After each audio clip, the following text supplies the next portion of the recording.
Hi, this is Elisa with WTI, and today I want to share with you why I love my toothbrush. I'm going to show you the different modes it has. We're going to press it here. It's going to say hello.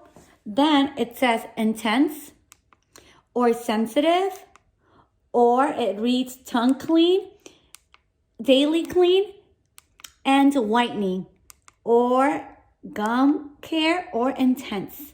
So I've been loving using these features. I vary them. I love them all. They're so gentle. They're so easy to use. And you're going to see when you turn your toothbrush, it turns blue when you turn it on. That means that it's not touching your teeth.